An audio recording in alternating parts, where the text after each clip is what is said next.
Next, this is an executive order. Discharges your Secretary of the Treasury, Scott Bessent, and your Secretary of Commerce, Howard Lutnick, to begin a process that will hopefully result in the creation of an American sovereign wealth fund. It's a very exciting event. We're going to have a sovereign wealth fund, which we've never had. We have a lot of things that create wealth, and you're seeing that over the last 2 weeks. I think we've created more wealth.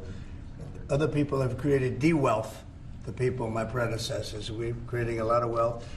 Scott, maybe you'd like to say something about it, and I'd ask also Howard to say something about it. Yes, sir. This is very exciting. We're going to stand this thing up within the next 12 months. We're going to monetize the asset side of the U.S. balance sheet for the American people.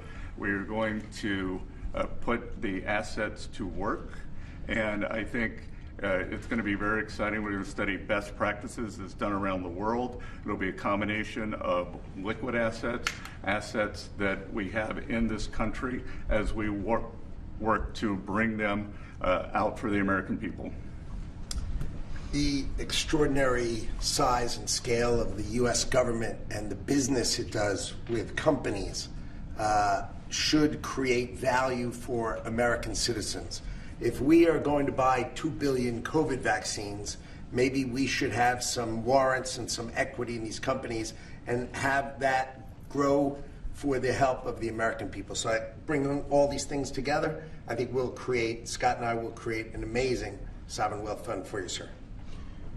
So other countries have sovereign wealth funds, and they're much smaller countries, and they're not the United States. We have tremendous potential in this country, tremendous. You're seeing that, what's happened just in a short period of time. And as an example, TikTok, we're going to be doing something perhaps with TikTok, and perhaps not. If we make the right deal, we'll do it, otherwise we won't. But I have the right to do that, and we might put that in the sovereign wealth fund, whatever we make, or if we do a partnership with very wealthy people, a lot of options, but we could put that as an example in the fund, and we have a lot of other things that we could put in the fund. And I think in a short period of time, we'd have one of the biggest funds, and you know, some of them are pretty large, I must tell you. Some of like the Saudi Arabia fund is on the large side, but eventually we'll catch it. But we're going to create a lot of wealth for the fund, and I think it's about time that this country had a sovereign wealth fund. And these two gentlemen and some others are going to work with them very closely, and they'll be heading it up, and they're going to do a great job. Two highly respected people that have done unbelievably well in the world, in the real world. So that's a big deal, huh? Yes, sir. I think it's going to create value and be of great strategic importance. Mr. President, why is it important for Elon Musk to